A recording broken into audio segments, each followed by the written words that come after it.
اعوذ باللہ السمیع العلیم من الشیطان الرجیم بسم اللہ الرحمن الرحیم۔ بات چل رہی تھی انٹرپلیڈر سوٹس کی، جن کو حریفانہ دعویٰ جات بھی کہا جاتا ہے۔ بنیادی طور پر جب دو یا دو سے زیادہ اشخاص اس قسم کے حالات سے دوچار ہو جائیں کہ ایک شخص کے پاس موجود کسی رقم یا کسی جائیداد کے دعوے دار جو دو یا دو سے زیادہ اشخاص ہوں، اور وہ شخص جس بندے کے پاس موجود ہے نا، وہ یہ چاہتا ہے کہ وہ رقم یا وہ جائیداد غلط بندے کے نہ ملے، بلکہ اصل جو حقدار ہے، جو اس پراپرٹی کا یا اس رقم کا حقدار ہے، وہ اس کو مل جائے، اور وہ خود اس رقم یا اس جائیداد میں ماں سوائے اخراجات جو اس کو سنبھالنے میں اس کے آئے ہیں، کوئی اور انٹرسٹ اس کا نہیں ہے، کوئی اور مفاد اس میں نہیں ہے۔ چونکہ دعوے دار اس پراپرٹی کے یا اس رقم کے زیادہ ہونے کی وجہ سے وہ اصل حقدار کا تعین نہیں کر سکتا، تو اس صورتحال میں وہ جو شخص ہے جس کے پاس وہ رقم موجود ہے یا وہ پراپرٹی موجود ہے، وہ شخص کورٹ کے اندر رجوع کر سکتا ہے، تاکہ چونکہ دعوے دار زیادہ ہیں، رقم اس کے پاس موجود ہے، اب وہ اس کو خود پتہ نہیں چل رہا ہے کہ اصل حقدار کون ہے، یہ نہ ہو کہ وہ رقم یا وہ جائیداد جو ہے وہ کسی غلط بندے کے ہاتھ چڑھ جائے۔ اصل حقدار کا تعین کیسے ہوگا؟ اس کے لیے وہ عدالت میں رجوع کرے گا، اور تاکہ جو کنسرن پراپرٹی ہے یا جو کنسرن جائیداد ہے وہ اصل حقدار کو وہ مل سکے۔ اس معاملے کو، اس صورتحال کو انٹرپلیڈر سوٹس کا نام دیا گیا ہے، اور سی پی سی 1908 میں اس چیز کو بڑی خام خواہ ٹیکنیکلٹی کے زمرے میں لایا جاتا ہے، جبکہ اس میں کوئی ایسی بات نہیں ہے، کوئی ایسی ٹیکنیکلٹی نہیں ہے۔ اس حوالے سے اگر آپ آرڈر سیکشن 88 سی پی سی 1908 اور آرڈر 35 رول 1 2 3 4 5 6 جو ہے سی پی سی، اگر آپ اس کو دیکھیں تو یہ بات واضح ہو جاتی ہے۔ لیکن اس میں یہی ہے کہ چونکہ اس بندے کے پاس وہ رقم یا وہ پراپرٹی موجود ہے، اصل حقدار زیادہ ہیں، اب اس کو پتہ نہیں چل رہا ہے کہ اصل حقدار کیڑا ہے، وہ اس اصل حقدار کے تعین کے لیے وہ عدالت میں آ گیا ہے۔ اب ان تمام دعوے داروں کے بغیر تجویز اس امر کے کرے گی کہ کس کو وہ زر یا وہ رقم یا وہ جائیداد ادا کیا جائے، یا وہ جائیداد وہ رقم کس کے حوالے کر دی جائے، اور جس بندے کے پاس وہ جائیداد یا وہ رقم موجود ہے اس بیچارے کو کوئی انٹرسٹ نہیں ہے، وہ صرف یہ چاہتا ہے کہ اصل مالک تک وہ رقم چلی جائے۔ لیکن شرط یہ ہے کہ اگر کوئی ایسا دعویٰ زیر التوا ہو جس میں تمام فریقین کے حقوق مناسب طور پر تصفیہ پا سکتے ہوں، ایسی صورت میں انٹرپلیڈر سوٹ فائل کرنے کی پھر ضرورت نہیں ہے۔ اٹ مینس کہ رائٹس آف دا پارٹیز جو کلیمنٹس ہیں ان کے تو پہلے ہی ڈٹرمن ہو چکے ہیں۔ اب صاحب بات یہ ہے کہ اگر ہم سیکشن 88 اور آرڈر 35 سی پی سی 1908 کی طرف اگر ہم جائیں نا، تو اس سے پہلے کیوں نہ ہم اس کا سکوپ کو دیکھ لیں جو لیگل سکوپ بنتا ہے۔ لیگل سکوپ اس طرح ہے، آرڈر 35 اور سیکشن 88 سی پی سی 1908 کا، جو کہ انٹرپلیڈر سوٹس کو ڈیل کرتی ہے، کہ جہاں دو یا دو سے زیادہ اشخاص ایک دوسرے سے مخالفانہ طور پر رقم، قرضہ، جائیداد منقولہ یا غیر منقولہ کا مطالبہ کسی دوسرے شخص سے کرنا چاہتے ہیں، تو قرض دار اس غرض سے دعویٰ دائر کر سکتا ہے کہ عدالت اس امر کا تعین کرے کہ ایسا قرض، ایسی رقم یا ایسی جائیداد کس شخص اصل اس کا حقدار ہے، اور ایسے دعوے کو حریفانہ دعویٰ جات یا انٹرپلیڈر سوٹس بھی کہا جاتا ہے، اور اس میں مدعی کبھی بھی مدعا علیہ کا مخالف نہیں ہوتا، وہ چاہتا ہے کہ اصل جو حقدار ہے اس تک وہ اصل چیز پہنچ جائے۔ اور انٹرپلیڈر سوٹس میں اس بات کا تعین کیا جاتا ہے کہ اصل مالک کون ہے، اصل حقدار کون ہے، تاکہ اصل حقدار تک وہ پراپرٹی، وہ رقم جو ہے وہ پہنچ سکے۔ کہ یہ اب معاملہ یہ ہے کہ اصل حقدار کا تعین کس نے کرنا ہے؟ تو چونکہ وہ جو بندے کے پاس موجود ہے وہ رقم یا وہ پراپرٹی ہے، وہ تو بیچارہ خود کلیمنٹ زیادہ ہونے کی وجہ سے خود سے تو تعین ہی نہیں کر پا رہا ہے، تو اس وجہ سے وہ چلا گیا ہے عدالت میں، اور سیول کوڈ جو ہے وہ ڈٹرمن کرے گی کہ اصل حقدار اس رقم کا، اس پراپرٹی کا کون ہے یا اس قرض کا کون ہے۔ اور ایسے دعووں میں مدعی کبھی بھی مفاد کا مطالبہ نہیں کرتا، صرف اتنا سا کہ اب وہ اس پراپرٹی کو سنبھالنے میں اگر اس کا کوئی ماڑا موٹا خرچہ آیا ہے تو وہ لے سکتا ہے۔ اب انٹرپریٹر سوٹس جو ہیں ان کا مقصد یہی ہے کہ شائع متنازعہ جو ہے وہ کسی غلط دعوے دار کے سپرد کرنے سے محفوظ رہے، اور ایسا دعویٰ صرف اس وقت دائر کیا جا سکتا ہے جب کوئی دوسرا دعویٰ اس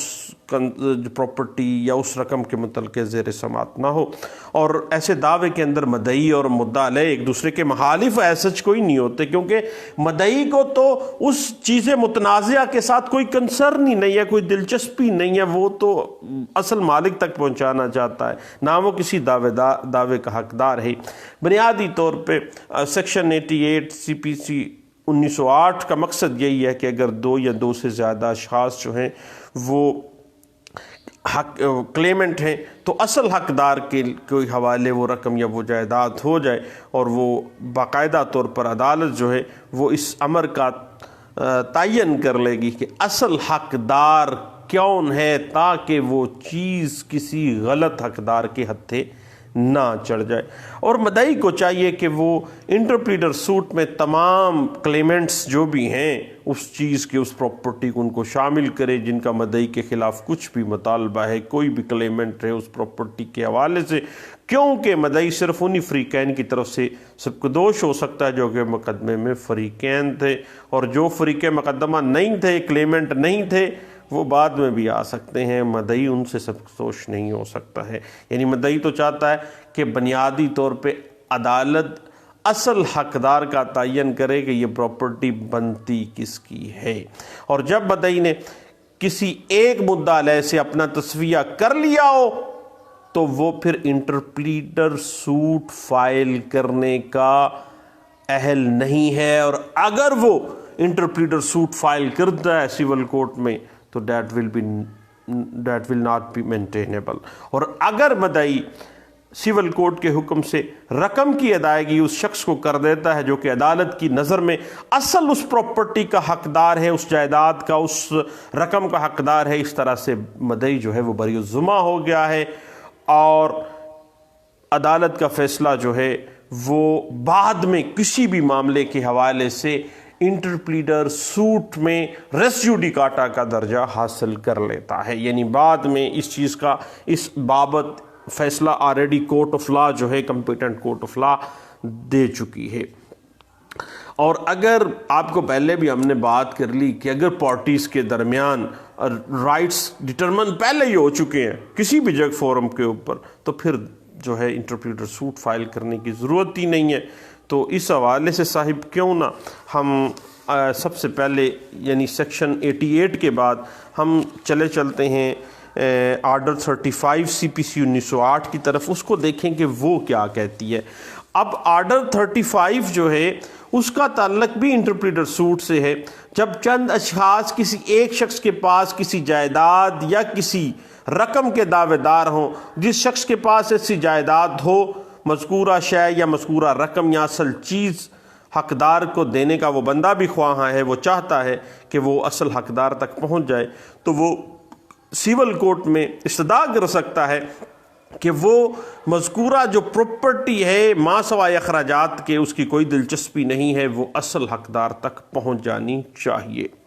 تو ایسی صورت میں عدالت جو ہے وہ اصل حقدار کا تعین کرتی ہے، اور انٹرپلیڈر سوٹ جو ہے اس کے مطابقت سے معاملات آگے چلتے ہیں، اور انٹرپلیڈر سوٹ صرف یہی ہے کہ اصل حقدار کو رقم یا جائیداد جو ہے وہ مل سکے، اور تاکہ غلط حقدار جو ہے وہ کوئی فائدہ نہ اٹھا سکے۔ اور یاد رکھیے گا کہ انٹرپلیڈر سوٹس کے لیے ضروری ہے کہ ایک سے زائد اشخاص ہوں، ایک سے زائد کلیمنٹس ہوں، اور دعویٰ ایک دوسرے کے خلاف کر رہے ہوں، ایک ہی چیز کے حوالے سے ہوں، اور جو بھی سبجیکٹ میٹر ہے جس کے خلاف جو چیز کلیم کر رہے ہیں وہ ایک ہو، اور مدعی کا اس سبجیکٹ میٹر آف سوٹ کے ساتھ صرف ایک کوئی مفاد نہیں ہوتا ماں سوائے اس خرچے کے جو اس کی سنبھال یا دیکھ بھال میں اس کو خرچ کرنے پڑے ہیں۔ اب جب متنازعہ چیز جو ہے وہ ایسی ہو جو عدالت کی تحویل میں رکھی جائے تو مدعی کے لیے ضروری ہے کہ اس متنازعہ چیز کو سول کورٹ کے حوالے کر دے، اور عدالت پہلی تاریخ سماعت پر ہی مدعی کو مدعا علیہ کے تمام دعووں سے بری الذمہ قرار دے کر اس کے قرض جو بھی خرچ آیا ہے اس دورانیے میں عدالت تک پہنچنے میں اس کو دے کے وہ عدالت جو ہے اس کو بری الذمہ کر دے گی، اس کا جو خرچ ماڑا موٹا کرایہ پاڑا لگ گیا ہے اس کو ادائیگی کا حکم دے سکتی ہے، اور اس کی بابت مقدمے میں سے بطور مدعی اس کا بطور فریق اس کو خارج کر سکتی ہے۔ اور جب مدعی نے درست دعویٰ دائر کیا ہو تو عدالت مدعی کو متنازع چیز سے متعلقہ خرچہ جو ہے وہ اس کا رائٹ ہے اور عدالت اس کو ضرور دلوائے گی، اور ایسی صورت میں یاد رکھے گا کہ انٹرپلیڈر سوٹ فائل نہیں ہوگا جب آلریڈی فریقین کے درمیان اس سبجیکٹ میٹر کے حوالے سے آلریڈی کہیں نہ کہیں کوئی مقدمہ ان دا کمپیٹنٹ سول کورٹ رواں ہو، اور جہاں پر کسی بھی فورم کے اوپر ان پارٹیز ان کلیمنٹس کے جو لیگل رائٹس ہیں آلریڈی اگر ڈٹرمن کیے گئے ہیں تو پھر یاد رکھیے گا آرڈر 35 رول 1 2 3 4 5 6 جو کہ انٹرپلیٹر سوٹس کا ضابطہ پروسیجر دے رہا ہے، اگر کوئی بھی آرڈر جاری کیا گیا ہے تو آرڈر 43 سی پی سی 1908 کے تحت جو متاثرہ پارٹی ہے وہ کیا کر سکتی ہے، سونے وہ اپیل دائر کر سکتی ہے۔ اب صاحب اگر ہم تھوڑا سا اس حوالے سے دیکھنا چاہیں تو 2015 CLC پیج 934 جو ہے وہ ہمیں اس حوالے سے کچھ گائیڈ لائنز دے دیتی ہے۔ یاد رکھیے گا کہ انٹرپلیڈر سوٹس کے حوالے سے جو سب سے بیسک چیز ہے وہ یہی ہے کہ وہ صرف اصل حقدار تک وہ پراپرٹی پہنچ سکے، کیونکہ اگر انٹرپلیڈر سوٹ فائل نہیں کیا جاتا تو نہ صرف مدعی بلکہ تمام کلیمنٹس ایک دوسرے کے ساتھ ہی الجھے رہیں گے۔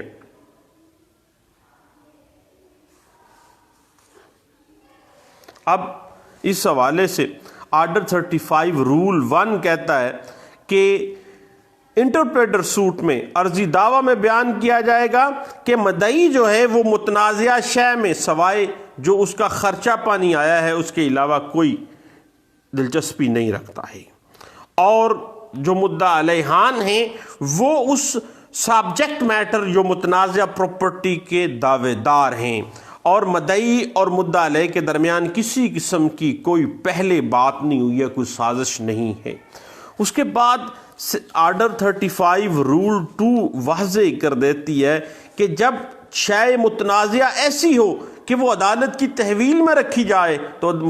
مدعی کے لیے ضروری ہے کہ وہ چیزیں متنازعہ عدالت کے حوالے کر دے، رقم اس کو پکڑا دے اور کہے کہ جناب یہ مجھے جس دن ملی تھی میں نے بینک میں جمع کروا دی، 0.6% میری کٹوتی ہوگی، اب وہ مجھے دے دیں، اس کا وہ حقدار ہے۔ یا کوئی ایسی چیز اس کو ملی ہے، اس کو ٹرانسپورٹیشن کا خرچہ پڑ گیا ہے، وہ آتے ہی عدالت سے آرڈر 35 رول 2 کے تحت حقدار ہے کہ وہ اس کو اس چیز کا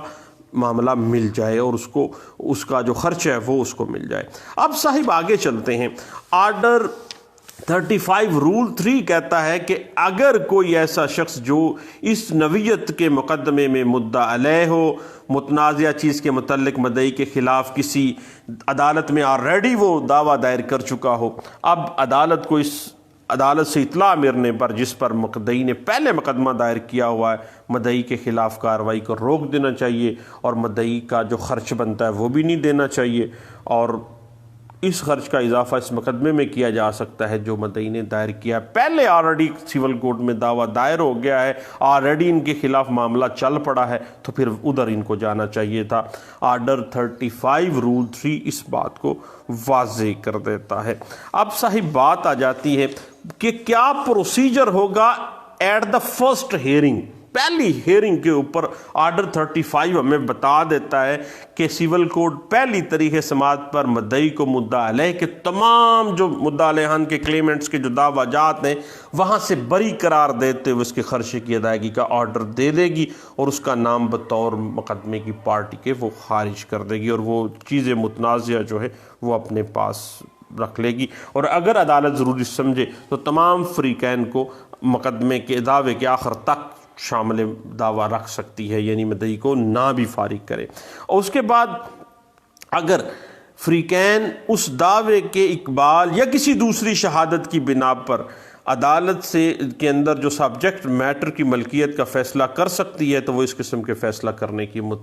مجاز ہے کہ اگر فرض کریں چیز اس کے پاس پہنچی ہے انٹرپریٹر سوٹ میں، اب اس کی ملکیت متنازعہ ہو گئی ہے، ایک معاملہ ٹائٹل کا آ گیا ہے تو ٹائٹل بھی ڈٹرمن سول کوڈ کر سکتی ہے اس حوالے سے۔ اور اگر فریقین مقدمہ کے ایڈمیشنز کے اوپر عدالت اس شے متنازع کا فیصلہ کرنے سے قاصر ہے تو پھر کیا کرے گی؟ فریقین کے درمیان اس شے کی ملکیت اس کی ٹائٹل کے حوالے سے ایشو فریم کیے جائیں گے اور ایشو فریمنگ کے مطابق آگے مزید کچھ انکوائری کرنے کے لیے ایویڈنس لی آئی جائے گی، اور شے متنازعہ کے کسی بھی کلیمنٹ کو اس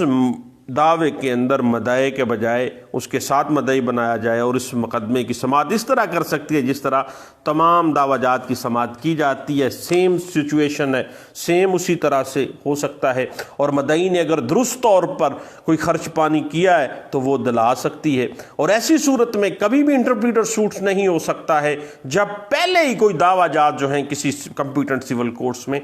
چل پڑے ہوں۔ اور یاد رکھیے گا پہلے بھی میں نے بتایا کہ آرڈر 35 کا ہر آرڈر جو ہے وہ آرڈر 43 سی پی سی 1908 جو ہے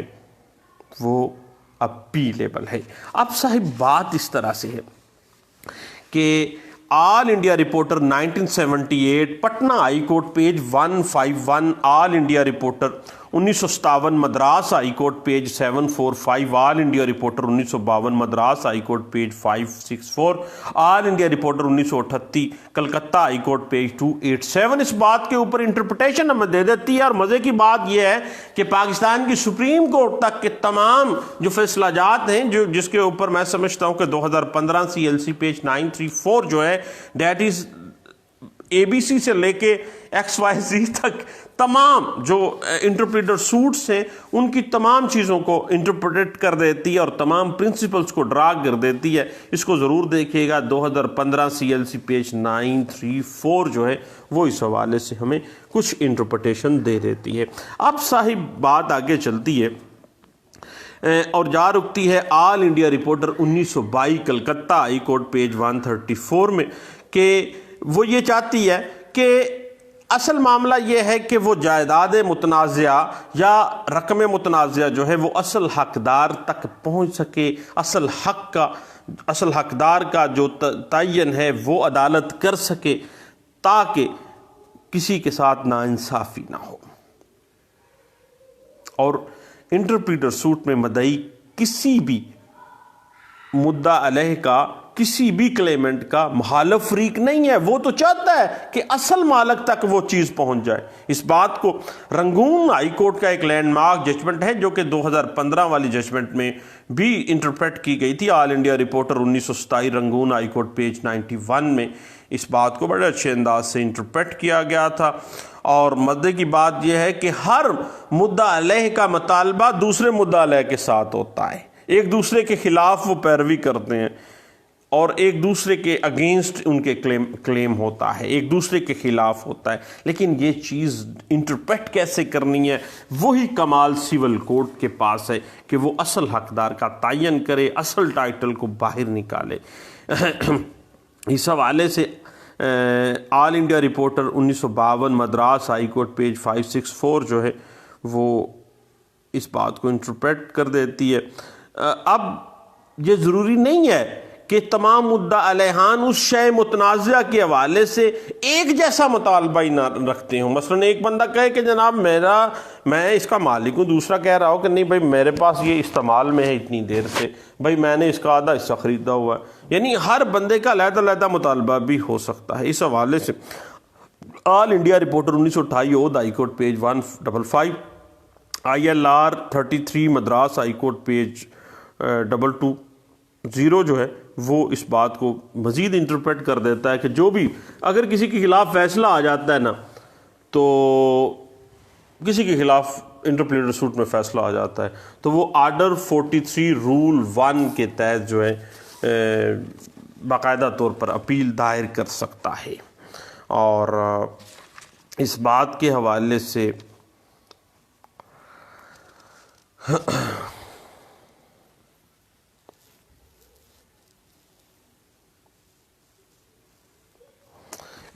سے مزید اگر آپ دیکھنا چاہیں